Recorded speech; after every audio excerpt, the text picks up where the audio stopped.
Simple question. Is it too expensive to do a PhD right now?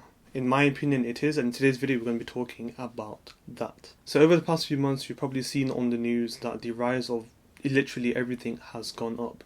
Mortgage interest rates, fuel, the price of your eggs, milk, all of these little things have gone up exponentially, and it raises a lot of a concern whether you are looking to put down a big financial payment, and if you're a student looking to go into the world of work, and in particular, for those people who are on this channel, if you're looking to do a PhD, because I want to talk about in this video why a PhD is not financially a great thing to do. So a few disclaimers before I go ahead. This is not financial advice.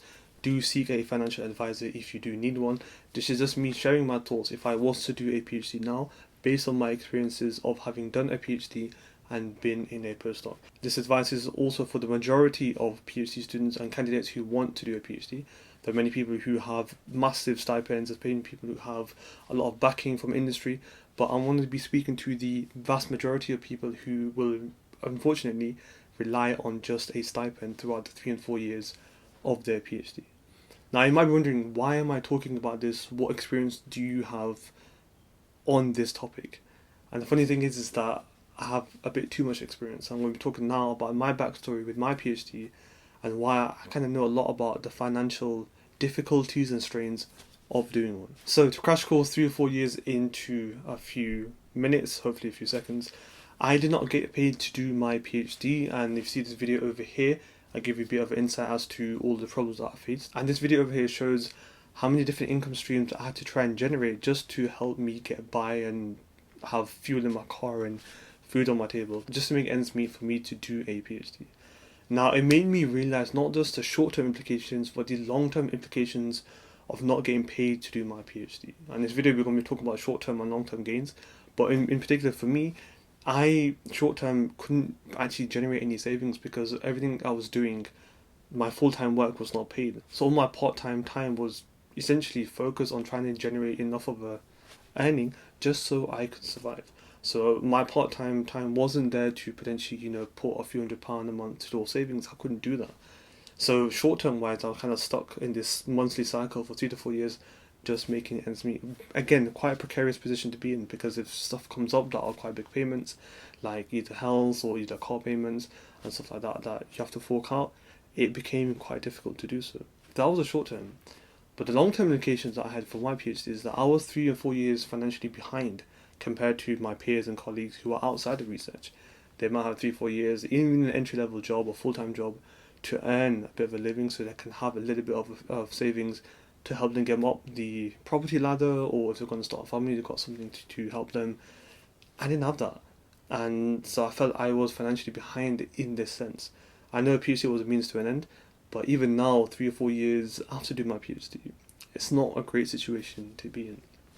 So with that being said, I'm going to talk about the short-term implications you might have if you start a PhD, whether now, late 2022 or early 2023. Now, the short-term implications are, in my opinion, categorized into 3 areas. Rent, so living costs, commuting costs, and then you can say food and bills and stuff like that cost. There might be a better term, but as you can see, I'm not a financial advisor. I'm just trying to share some tips I've learnt over the years in my scenario. So now let's start with the living costs.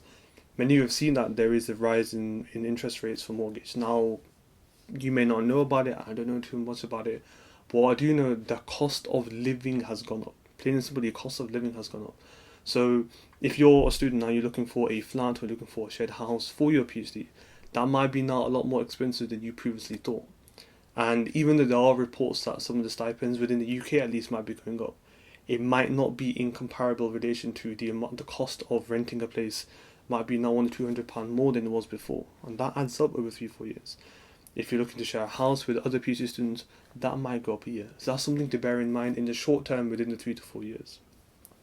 The other side is some PhD students, and I know many back in my day, were commuting. They were commuting to the university. So whether you're catching trains, buses, whether you're having your own car, the cost of that has now gone up. Whether it's the car insurance, whether it's your car payments if you're paying it monthly, the fuel, the car tax, all of these things have also gone up. For over the 3 to 4 years, that's now going to be very difficult to do so. And that's to bear in mind, because any mode of transport now has gone up. And you've got to think about, if you're doing that daily, in a scenario where potentially you won't have much time to earn extra incomes. You're essentially doing a full-time job with a semi-part-time, full-time job salary. So it's not actually going to help you to have that extra income that you might need. So that'd be its relation to food and groceries. If you're cooking, if you're buying food, if you're buying a ready meal, all of this has now gone up in price. So family households, students, people in companies, businesses, all of this, all the people know now that the cost of food, cost of just eating has now gone up. So if you're a PhD student, remember, you're not just going to be working 9 to 5, you might be working long hours and you might not have that much time to cook. And you can imagine, even if you do have time to cook, it's going to cost a lot more. So you have to factor that in, preparing meals, etc. That's now going to be up by, X amount of percentage depending on what you buy. So we don't factor this in a lot when we are thinking of doing a PhD. It's more about, okay, who's the supervisor, what's the research area, and that's all very important. I made many videos about that. But I do think now, because of the financial crisis, other things need to be factored in, like transport, like where I'm going to live, like the cost of food in that particular country, in that particular city, because that's going to be like that for quite a while. Again, it might go better, it might go worse, but you don't want to be in that precarious situation when you're in that 3-4 year stint where, I might not have any savings right now, I might not be able to generate much savings during the 3-4 years. I need to have a think about this properly. So those are kind of the short-term implications, but believe it or not, there are actually long-term implications because of this financial crisis if you're thinking of doing a PhD.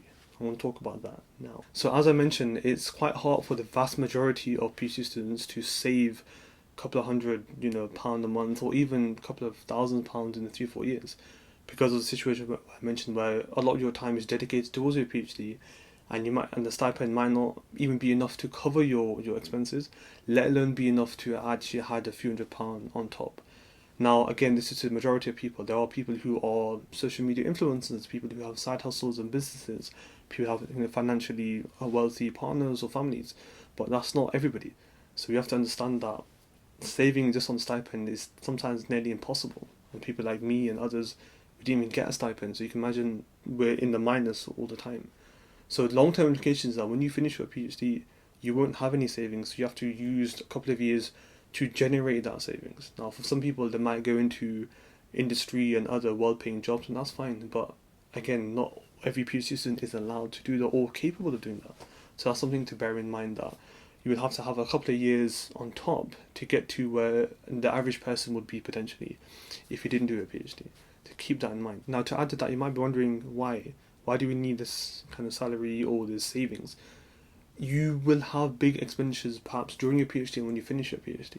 You might be starting a family, you might be looking to get a mortgage on a house, you might be looking to, improve your quality of living because there's more people around you, or whatever that might be.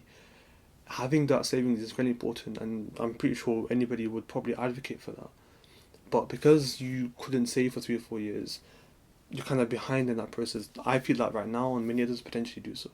Which is why a lot of people sometimes leave academia, because you're not actually gaining that much compared to how much work you're doing. The past couple of months I've had a negative kind of thought process and feelings towards academia because of what I've faced and what I've been through. It's a great career, it's a great role, it's something I still, deep down want to do. But there's a lot of negatives that have been stacking up, and this video is also part of that. So do keep in mind that long term there is some financial complications, and for the vast majority of people, that hit in the first couple of years does not always get renewed because you've got a really great career in industry now, you're a consultant, you've got a PhD and all of this. Not every PhD student has that, so keep that in mind, that there are long term problems potentially arising if you don't have systems in place to kind of offset that, which I'm going to be talking about now. If I was to start a PhD now, what would I do? What would I consider? So there's 3 things that I would potentially consider and think about before I embark on thinking about doing a PhD, let alone applying one. And one is that, could I potentially work full-time and do my PhD part-time? Is that feasible from the full-time job prospects? And is that feasible from doing a PhD that is capable of doing part-time? Sometimes a PhD, the way it's situated, it needs to be done full-time because of the way the samples are coming in, the way the participants are coming in, whether you're doing qualitative work.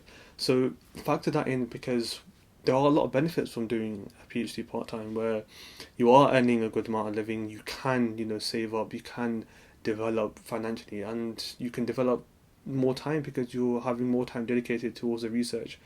Potentially over time, you can generate more papers, you can learn more, you can explore more, you can take your time, and you can enjoy life even more. I'm not saying you don't enjoy life when you do a PhD, but you can enjoy more and actually develop both avenues in your life, whether it's financially and job prospects, and also research-wise in getting a PhD towards the end. So I would consider that now if I was doing a PhD. Now, option two is actually having side hustles and small businesses potentially in place that are generating a good source of income.